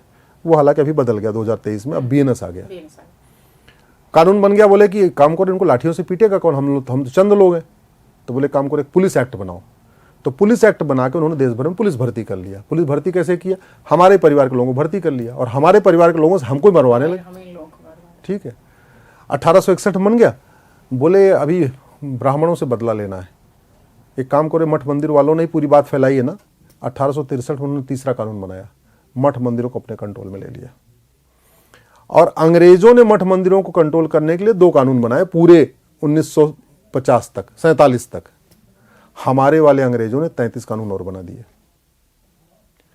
मतलब हमारी पूरी व्यवस्था मठ मंदिर पे आधारित थी। लोग वहीं, जिसको दूध बेचना है सुबह सुबह जाके खड़ा हो गया मंदिर के पास, जिसको दर्शन करना आया दर्शन भी किया, साथ में दूध भी ले गया, जिसको सब्जी बेचना वो भी मंदिर के पास सब्जी ले खड़ा हो गया, जिसको सब्जी खरीदना सब्जी। तो मठ मंदिर ही उसके इर्द गिर्द, हमारी पूरी व्यवस्था मठ मंदिर के इर्द गिर्द थी। फूल वाला फूल बेच रहा है, सब्जी वाला सब्जी बेच रहा है, फल वाला फल बेच रहा है, अनाज वाला अनाज बेच रहा है, लोग दर्शन भी कर रहे हैं, लोग जाते समय खरीद के भी ले जा रहे हैं। सब कुछ व्यवस्था वहीं थी। वहीं से किसके घर में क्या होना है वो बता दिया, किसके घर में शादी है वो बता दिया, कब किसके यहाँ कीर्तन होना है वो बता दिया। सारा सिस्टम उसी के इर्द गिर्द घूमता। उसको व्यवस्था को उन्होंने खत्म कर दिया 1863 वाला कानून बना के, जो इंडाउमेंट एक्ट कहते हैं। और आज 4 लाख मठ मंदिर सरकार के कंट्रोल में है। आप जरा सोचिए ब्राह्मणों से नफरत का तरीका। 4 लाख मठ मंदिर सरकार के कंट्रोल में है, एक भी मस्जिद, एक भी चर्च सरकार के कंट्रोल में नहीं है। मठ मंदिरों की 1 लाख करोड़ की प्रॉपर्टी पे सरकारों ने कब्जा किया हुआ है। चर्च या मस्जिद से 1 रुपए सरकार रुपए नहीं लेती है। यह हालत हो गई। आप चाहिए मुंबई जाइए, सिद्धि विनायक मंदिर 300 करोड़ रुपए आ रहा है, सरकार ले रही है। बगल में हाजी अली की दरगाह है, वहां भी चढ़ावा आता है, वहां से 1 रुपए नहीं लेती। वैष्णो देवी का मंदिर सारा चढ़ावा सरकार, बगल में हजरत अली की दरगाह है, वहां सरकार चढ़ावा नहीं लेती। पुष्कर जी का मंदिर राजस्थान में चढ़ावा सरकार, अजमेर शरीफ की दरगाह में, अजमेर दरगाह में भी चढ़ावा आता है, वहां सरकार नहीं लेती। दिल्ली देख लीजिए, कालका जी मंदिर चढ़ावा सरकार, जामा मस्जिद ये चढ़ावा सरकार नहीं लेती। तो इस देश में आप जरा सोचिए कि गुलामी के नाम भी चल रहे हैं, गुलामी की व्यवस्था चल रही है, और जो अंग्रेजों ने व्यवस्था शुरू किया था उसको बढ़ाया गया। इसलिए मैं कहता हूं, एक भी अंग्रेजी कानून छूटा तो सुरक्षा चक्र टूटा, और एक भी कांग्रेसी कानून छूटा तो सुरक्षा चक्र टूटा। क्योंकि जैसे अंग्रेजों ने भारत को डिवाइड और रूल करने के लिए कानून बनाए, वैसे 1950 के बाद भी भारत में 50 से ज्यादा डिवाइड एंड रूल के कानून बनाए गए। उनको खत्म होना चाहिए। हमारा ये कहना है कि भाई जब भारत में मजहब के आधार पर विभाजन हो गया, फिर माइनॉरिटी कमीशन क्यों चाहिए? क्यों जरूरत है? बिल्कुल ठीक है। फिर माइनॉरिटी फिर मिनिस्ट्री क्यों चाहिए? मजहब के आधार पर विभाजन हो गया, फिर आपको क्रिश्चियन का क्रिश्चियन मैरिज एक्ट अलग, पारसी का पारसी मैरिज एक्ट अलग, और शरीयत एक्ट अलग अलग। एक कानून क्यों नहीं होना चाहिए सबके लिए? संविधान का तो मतलब ही यही होता है। अभी मैंने इसमें सुनवाई में सबरीमाला केस में मैंने बताया माननीय सुप्रीम कोर्ट को कि संविधान 2 शब्दों से मिलकर बना है, संविधान, सम्यक विधान, समान विधान। तो आप इसको समझिए। यहाँ पे जो कुछ मतलब डिस्कशन कंटेस्ट उसका अलग था, लेकिन 2-3 ऐसी बातें थी जिसको मैंने कहा, तो वो मैं देख रहा हूँ कि बहुत सारा सोशल मीडिया पे चल रहा है। एक तो मैंने कहा, हाँ, कि मैंने एक तो ये कहा कि संविधान का मतलब कॉन्स्टिट्यूशन नहीं है, कॉन्स्टिट्यूशन का मतलब संविधान नहीं है।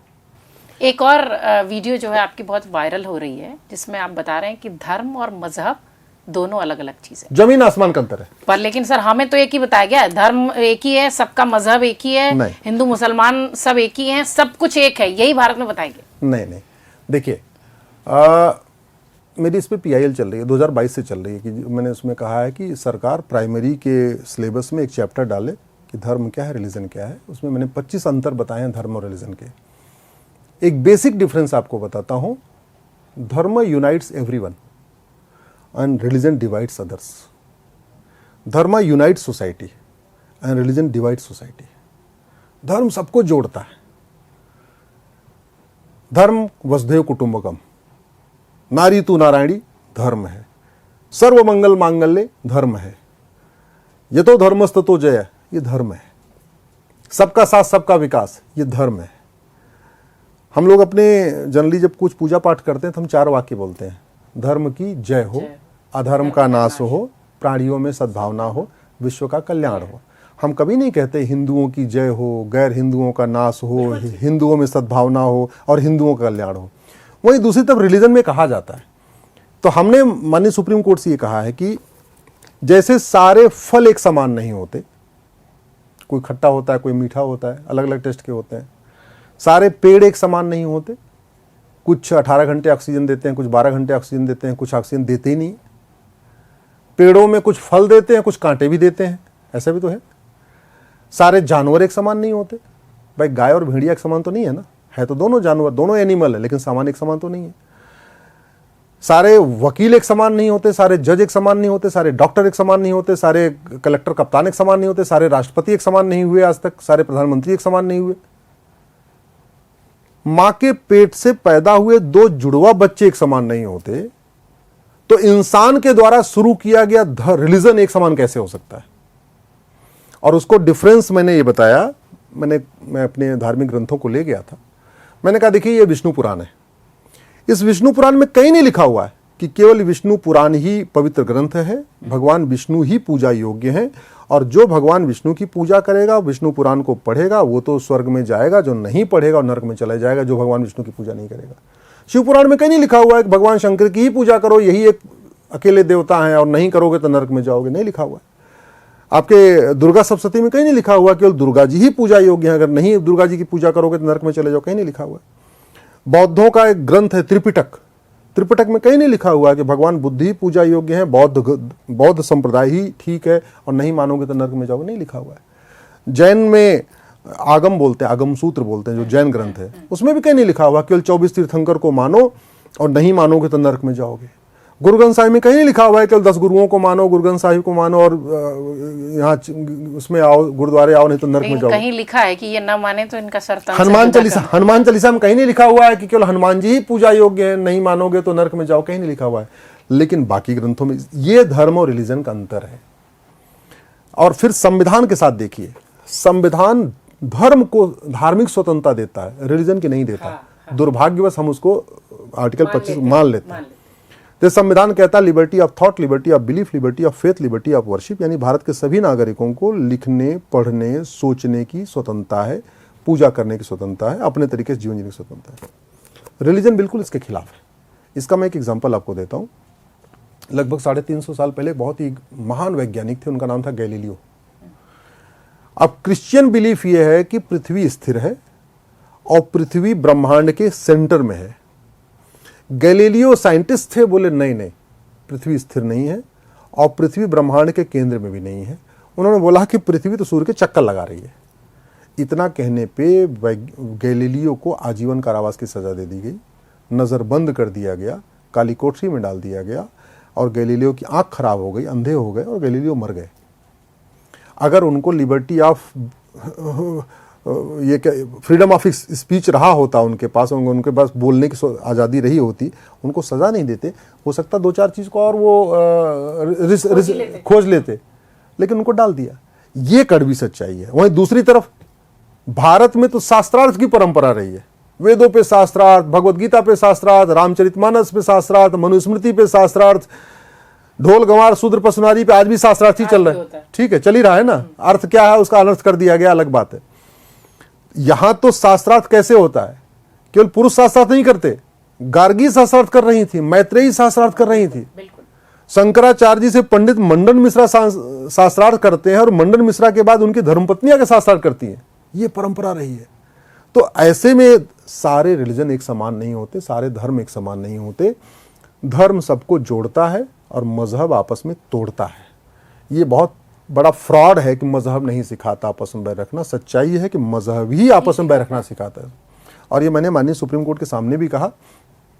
पिछले 2000 साल में भारत के 25 टुकड़े हो चुके हैं और वो 25 टुकड़े धर्म के आधार पर नहीं हुए, मजहब के आधार पर हुए। धर्म युद्ध 5500 साल पहले हुआ था, जिसको हम कहते हैं महाभारत। उसके बाद कोई धर्म युद्ध नहीं हुआ है। उसके बाद केवल और केवल मजहबी वार हो रहा है, रिलीजियस वार हो रहा है। आज भी दिख रही है और आज भी हो रहा है। ईरान देख लीजिए, इराक देख लीजिए, सीरिया देख लीजिए, कश्मीर में देख लीजिए क्या हुआ, अपने मणिपुर में देख लीजिए क्या हो रहा है, पाकिस्तान में क्या हो रहा है, अफगानिस्तान में क्या हो रहा है, बांग्लादेश में क्या हो रहा है। केवल और केवल रिलीजियस वार, ये धर्म युद्ध नहीं है, रिलीजियस वार है। क्यों? ये रिलीजन का कॉन्सेप्ट है कि जो मेरी किताब है यही ठीक है, न माने तो कुछ भी कर दो। जिसकी हम इबादत करते हैं वही ठीक है, जो त्यौहार हम मनाते हैं यही त्यौहार ठीक है।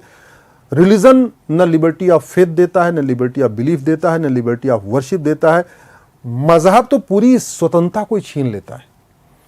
और उसका एग्जाम्पल आपको बता देता हूं। आप भारत में हैं तो आप अपने तरीके से रहती हैं, अपने तरीके से वस्त्र पहनती हैं, अपने तरीके से अपना जीवन जी रही हैं। अफगानिस्तान में स्वतंत्रता है क्या महिलाओं को? नहीं है। बांग्लादेश में स्वतंत्रता है क्या? नहीं है। ईरान में स्वतंत्रता है क्या? नहीं है। इराक में स्वतंत्रता है कि नहीं? नहीं है। ये जैसे रिलीजन ओवरटेक करता है वैसे ही सबसे पहला हमला महिलाओं के ऊपर। सबसे पहले महिलाएं गुलाम बनती हैं, महिलाओं की आज़ादी खत्म हो जाती है। मैंने माननीय सुप्रीम कोर्ट से कहा कि ये जो आप 9 जजों की बेंच बैठी हुई है सबरीमाला केस में, तो इसमें 7 सवाल फ्रेम किए हैं। मैंने कहा आप केवल 7 सवालों का जवाब नहीं देंगे, बल्कि इन 7 सवालों के जवाब पे ये तय होगा कि अगले 7 दशक में हम कहाँ जाएंगे, स्त्रियों की क्या स्थिति होगी, क्या स्थिति होगी। मैंने यही कहा है कि अगर आपने ये संविधान धर्म की पूर्ण स्वतंत्रता देता है, रिलीजन की बहुत आंशिक स्वतंत्रता देता है, मजहब की बहुत आंशिक स्वतंत्रता देता है। संविधान में आर्टिकल 14, 15 ये सब ये धर्म को प्रमोट करते हैं। रिलीजन को केवल, रिलीजन की आज़ादी केवल आर्टिकल 25-26 देता, बहुत लिमिटेड आज़ादी देता। ये मैंने एक्सप्लेन करने की कोशिश किया। बाकी माननीय सुप्रीम कोर्ट के जज हैं, वो जो चाहेंगे उनका फैसला आएगा, मानना होगा। लेकिन एक बात तय है, ये जो सबरीमाला का फैसला आएगा, इस पे जो 9 जजों का फैसला, 9 जजों की बेंच बार बार तो बनती नहीं, जो फैसला आएगा उससे अगले 7 दशक का हमारा भविष्य तय हो जाएगा। और मैंने माननीय कोर्ट में कहा कि आपके फैसले से ये फैसले पे निर्भर करेगा हम अगले 25 साल में एक यूनाइटेड इंटीग्रेटेड डेवलप्ड कंट्री बनेंगे, हम चीन, जापान, सिंगापुर जैसा देश बनेंगे, या अगले 25 साल में हम अफगानिस्तान, पाकिस्तान और बांग्लादेश जैसा बनेंगे। ये आपके फैसले पे डिपेंड करेगा, इसलिए आप इसको सोच समझ के करिएगा। जहां तक सबरीमाला वाला केस है, देखिए सबरीमाला केस में क्या है कि 10 वर्ष से लेकर 50 वर्ष की माताएं बहनें नहीं जा सकती हैं। 10 से पहले जाएंगी, 50 के बाद नहीं जाएंगी। उसके अपने कस्टम बनाए गए। उस पर मेरा ये कहना था कि दुनिया में लाखों मस्जिदें हैं, लेकिन मक्का मदीना की एक अलग सैंक्टिटी है। दुनिया में लाखों चर्च हैं, लेकिन जो जेरूसलम का चर्च है उसकी अलग सैंक्टिटी है, उसका अलग अपना एक महत्व है। दुनिया में लाखों भगवान शंकर के मंदिर हैं, लेकिन जो 12 ज्योतिर्लिंग है उनका अपना एक विशेष स्थान, अलग उनके नियम भी हैं। नियम अलग नियम है, ठीक है। हर भगवान शंकर के मंदिर में भस्म आरती तो नहीं होती, और हर शंकर 12 ज्योतिर्लिंग में भी केवल एक ज्योतिर्लिंग में भस्म आरती होती है, महाकाल की होती है उज्जैन में, बाकी 11 में भी नहीं होती है। दुनिया में लाखों जैन मंदिर है, लेकिन जो 24 तीर्थंकर के जन्मभूमि, कर्मभूमि, तपोभूमि पे जो जैन मंदिर बने उनका विशेष स्थान है। दुनिया में लाखों गुरुद्वारे हैं, लेकिन जो 10 गुरुओं की जन्मभूमि, तपोभूमि, कर्मभूमि पे गुरुद्वारे बने उनका विशेष स्थान है। उसका नियम अलग है। उसके पूजन करने का तरीका अलग है। लाखों देवी जी के मंदिर हैं, लेकिन जो 51 शक्तिपीठ है उनका विशेष स्थान है। इसी लाखों आपके बौद्ध मंदिर हैं, लेकिन जो भगवान बुद्ध की जन्मभूमि, कर्मभूमि, तपोभूमि थी, आपका सारनाथ, आपका बोधगया, आपका लुम्बिनी, आपका कुशीनगर, श्रावस्ती, उनका एक विशेष स्थान है। वैसे ही भगवान अयप्पा के 1500 मंदिर हैं। 1499 में कहीं कोई रोक टोक नहीं है। एक मंदिर है, उसका एक विशेष सैंक्टिटी बनाई गई कि भैया 10 से 50 वर्ष तक नहीं आएंगी। अब 300-400 साल पहले उस समय क्या परिस्थितियां थी, एक तो पहाड़ी पे चढ़ना पड़ता है, उसका नियम है आपको 40 दिन व्रत करना है, 40 दिन नंगे पांव रहना है, 40 दिन तक आपको 40 दिन आपको एक बार भोजन करना है, 40 दिन तक आपको अपने परिवार से दूर रहना है, इतना सारा, और फिर पहाड़ी पे चढ़ के जाना है। तो स्वाभाविक सी बात है, चूंकि महिलाओं के पीरियड अपना 28-30 दिन में आ जाते हैं, तो 40 दिन वाला शायद कवर नहीं कर सकते, तो इसलिए बोला गया भाई ठीक है 10 से 50 नहीं आएंगे। तो ये कोई ऐसा नहीं है जिसमें आसमान टूट रहा है। नहीं, और सर मैं महिला होने के नाते भी ये बात कह रही हूँ कि जैसे अगर मान लीजिए महिलाएं पीरियड्स में हैं भी, तो मैंने देखा है आमतौर पर कि वो खुद ही अवॉइड करती हैं ये चीजें कि नहीं चलो पूजा पाठ नहीं करेंगे, 3 दिन नहीं करेंगे। इसके लिए कोई सख्त नियम बनाए या क्या करें, वैसे आवश्यक नहीं। मतलब हमारे घरों में तो ब्राह्मण परिवारों में किचन में भी नहीं जाती, चलो ठीक है बाकी जगहों पर जाती हैं, लेकिन दूसरे लोगों पर तो वो अपने से अवॉइड करती हैं कि नहीं नहीं हम पूजा पाठ नहीं करेंगे, हम थोड़ा सा ये तो एक जबरदस्ती का एक सिस्टम आ गया है। मतलब जबरदस्ती इस चीज को हाईलाइट करना था, इसलिए अपना वामपंथियों ने इस पूरे मामले को यहाँ तक कर दिया। लेकिन मेरा ये मानना है कि आप इसको एक्सेप्शनल केस मानिए और उसके हिसाब से फैसला करिए, लेकिन जो फ्रीडम ऑफ रिलीजन के नाम पे आप अनलिमिटेड छूट मत दीजिए, कोई कुछ भी कर ले। क्यों? क्योंकि पिछले 200 साल में भारत के 7 टुकड़े हुए हैं और वो मजहब के आधार पे हुए हैं, इसलिए ध्यान रखना जरूरी है। दुर्योधन का ननिहाल गंधार, मजहब को खुली छूट मिली, हिंदू खत्म हो गए, अफगानिस्तान बन गया। राजा भरत का ननिहाल, जहां से माता कैकेयी आई थी, मजहब बढ़ा, पाकिस्तान बन गया। ईस्ट बंगाल बांग्लादेश बन गया। कश्मीर में मजहब फैला तो क्या स्थिति हुई। धर्म का बढ़ना जरूरी है, मजहब को कंट्रोल रखना जरूरी है। युवाओं के लिए विशेष ये मेरा आग्रह है कि आप अश्विनी जी को जरूर सुने। वैसे तो आपके फैन फॉलोइंग बहुत ज़्यादा है सर सोशल पे। आखिरी जो बात है हमारी ये कि हमने लगभग 40 मिनट की बातचीत में मुझे लगता है कि हमने सिर्फ दिक्कतों की बात की। मैं चाहती हूँ कि लव जिहाद, धर्मांतरण, घुसपैठ, इस तरीके की जो भारत को खोखला करने वाली जो ये सारी दिक्कतें हैं, इनके लिए टू द पॉइंट क्या होना चाहिए अभी तुरंत? देखिए, तुरंत ये होना चाहिए, सबसे पहले भारत को एक स्वतंत्र राष्ट्र बनाना चाहिए, एक संप्रभु राष्ट्र बनाना चाहिए। भारत में हजारों गुलामी के नाम चल रहे हैं, इनको एक एक नाम बदलने की बजाय एक भारतीय नामकरण संहिता बनाना चाहिए और एक साथ पूरे देश से गुलामी के नाम मिटा देना चाहिए। काशी, मथुरा, भद्रकाली, भोजशाला, अटाला, ऐसे बहुत सारे विवादित स्थान चल रहे हैं। इनको एक एक कोर्ट के जरिए इसका फैसले का वेट करने के बजाय एक भारतीय धरोहर संहिता बना के एक साथ पूरे देश में सर्वे करा लेना चाहिए। अगर हम अग्नियान बना सकते हैं, चंद्रयान बना सकते हैं, मंगलयान बना सकते हैं, हम अग्नि बना सकते हैं, ब्रह्मोस बना सकते हैं, तो हमारे पास इतनी टेक्नोलॉजी है कि हम काशी, मथुरा, भद्रकाली, भोजशाला, अटाला जो भी ऐसे स्थान हैं उनको हम सर्वे करके, उनका रिसर्च करके वैज्ञानिक साइंटिफिक तरीके से ये पता कर सकते हैं कि हाँ वास्तव में तोड़ा गया कि नहीं तोड़ा गया। सर, हम 1 महीने में एसआईआर कर सकते हैं देश का, हाँ, प्रदेश का। तो हम ये भी कर सकते हैं। बिल्कुल ठीक करिए। तो ऐसे ही एक भारतीय धरोहर संहिता बना के गुलामी का ये निशान हटाना चाहिए। जो गुलामी की कुरीतियां चल रही, गुलामी की कुप्रथाएं चल रही हैं, चाहे वो 3 तलाक, हलाला, मुता, मिस्यार, तहरुस, तलाके हसन, तलाके बाइन, तलाके किनाया, जो सब ये चल रहा है। अब मुगल चले गए तो फिर मुगलों की कुरीतियां क्यों चलनी चाहिए? गए तो गए, खत्म बात हो गई। मुझे लगता है एक भारतीय नागरिक संहिता की जरूरत है। 1861 में जो पुलिस एक्ट बनाया गया था मंगल पांडे की विद्रोह के बाद, वो आज भी चल रहा है और इसलिए पुलिस सत्ता के गुलाम बनी हुई है। बंगाल की पुलिस का बिहेवियर अलग है, यूपी की पुलिस का बिहेवियर अलग है। उसका तरीका यही है कि भारतीय पुलिस संहिता बनाई जाए, एक पुलिस चार्टर लागू किया जाए, पुलिस की रोल्स रिस्पॉन्सिबिलिटी तय की जाए, पुलिस को थोड़ा अकाउंटेबल और रिस्पॉन्सिबल बनाया जाए। वो तभी हो सकता है जब नया कानून बने। 1861 वाले कानून से तो नहीं, कुछ नहीं होगा। ऐसे ही भारत में एक भारतीय न्याय संहिता की जरूरत है। 5 करोड़ मुकदमों के कारण 5 करोड़ परिवार टेंशन में है। 5 करोड़ परिवार का मतलब एक परिवार में 6 आदमी, 7 आदमी। वो कभी खत्म हो पाएगा या वो बढ़ता ही जाएगा? नहीं, मैं तो कह रहा हूं कि भारत में आराम से जस्टिस विद इन ईयर संभव है, बहुत संभव हो सकता है। बस झूठ को गंभीर अपराध घोषित कर दें, झूठी जांच, झूठी गवाही को गंभीर अपराध घोषित कर दें और झूठा एफिडेविट फाइल करने को गंभीर अपराध घोषित कर दें और झूठ पकड़ने के लिए नार्को पॉलीग्राफ मैपिंग कानून बना दें।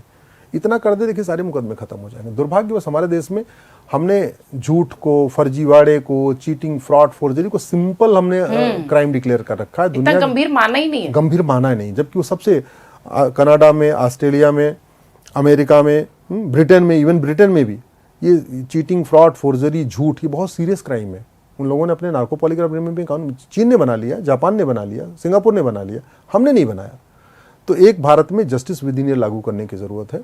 भारत की प्रशासनिक व्यवस्था बदलने के लिए एक नई भारतीय प्रशासनिक संहिता की जरूरत है। भारत में सबसे इंपॉर्टेंट है भारत की शिक्षा व्यवस्था बदलने की। मुगल चले गए, अब मदरसा बंद होना चाहिए, अंग्रेज चले गए, कॉन्वेंट मॉन्टेसरी बंद होना चाहिए।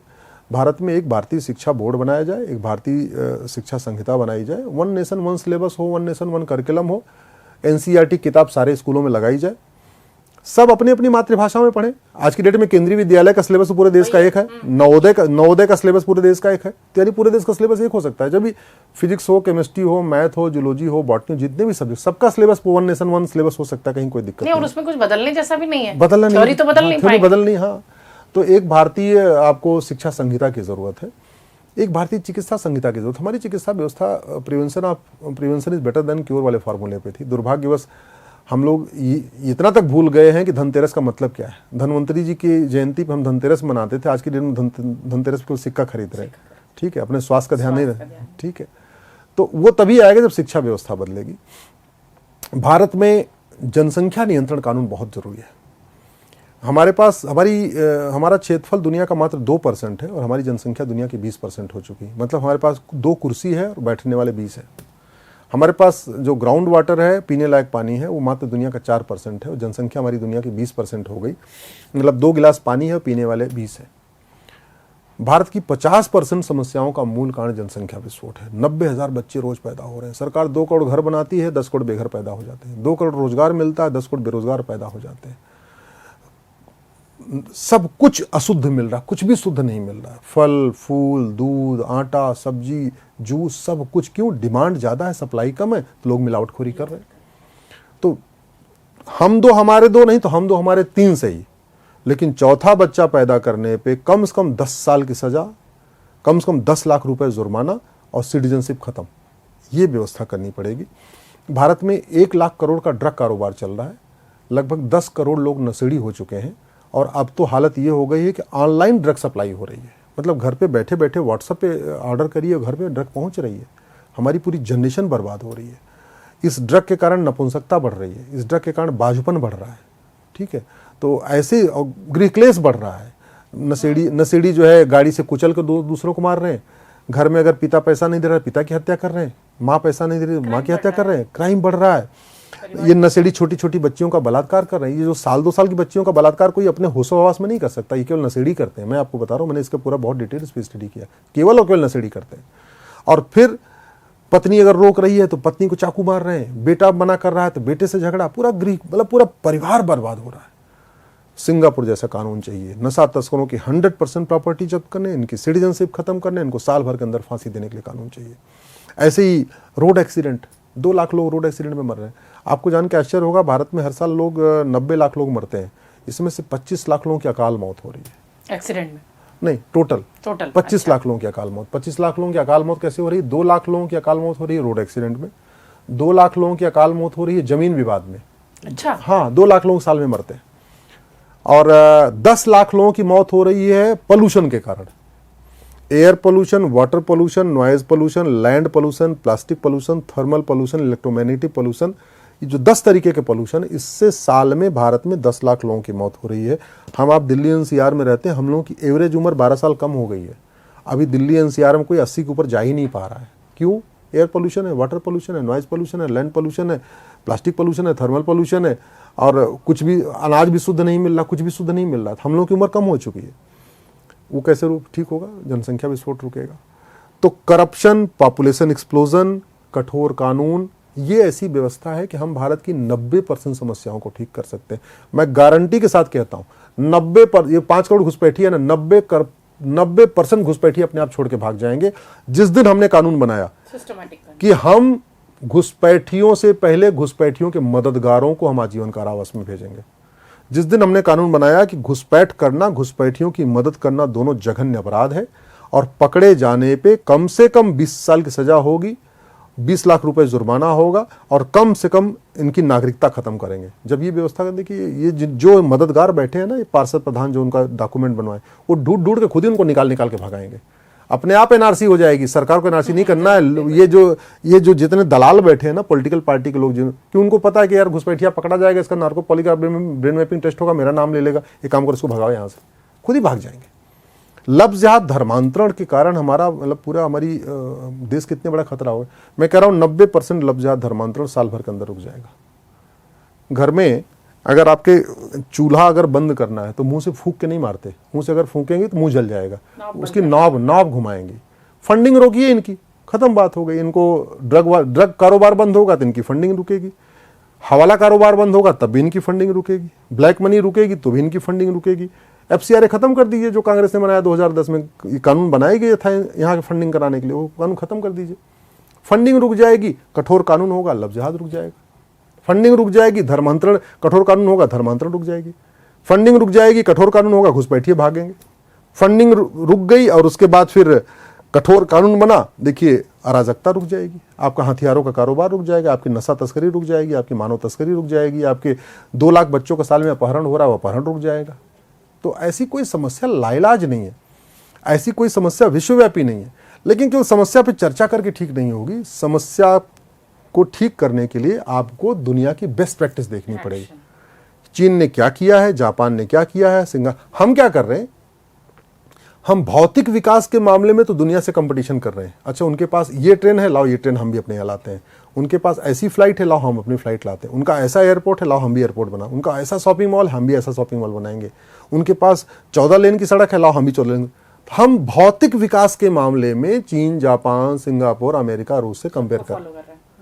लेकिन भौतिक विकास से देश सुरक्षित नहीं होता। देश सुरक्षित होता जब कठोर दंड व्यवस्था हो, शिक्षा अच्छी हो, आपके सिस्टम अच्छा हो, कानून का खौफ अच्छा हो। जैसे मैंने कहा ना आपको, किसी भी धार्मिक स्थान पे जो शैतान है वो भगवान से नहीं डरता, पुलिस की लाठी और सीसीटीवी से डरता है। आपको वो सिस्टम लागू करना पड़ेगा। अश्विनी उपाध्याय सुप्रीम कोर्ट के वरिष्ठ वकील हैं और एक हमारी भारत की विरासत को मैं कहना चाहूंगी कि बचाने का जो उन्होंने बीड़ा उठाया हुआ है, निश्चित तौर पर हम और आप भी उनका वैसे ही सहयोग करें। मैं आप सबसे ये अपील करती हूँ। और युवा, जो हमारी आने वाली जनरेशन है, जो हमारी आने वाली पीढ़ी है, मैं चाहती हूँ कि अश्विनी उपाध्याय को सुने, समझें और जो आपको सोशल मीडिया की पोस्टिंग से बरगलाने की कोशिश होती है, कम से कम उससे तो दूर ही रहें। बहुत शुक्रिया अश्विनी सर। मतलब मुझे लगता है कि आपको सुनने लगो तो इतने सारे विषय हैं कि बहुत सारा तो मैं पूछ भी नहीं पाई आपसे बात करने के लिए। फिर मौका आपसे लूंगी, फिर समय लूंगी। लेकिन वाकई में जिस तरीके से लव जिहाद और धर्मांतरण का मुद्दा आपने जितनी गंभीरता से ये बात रखी है, मुझे लगता है सरकारों को भी सुनने की आवश्यकता है। बहुत शुक्रिया सर।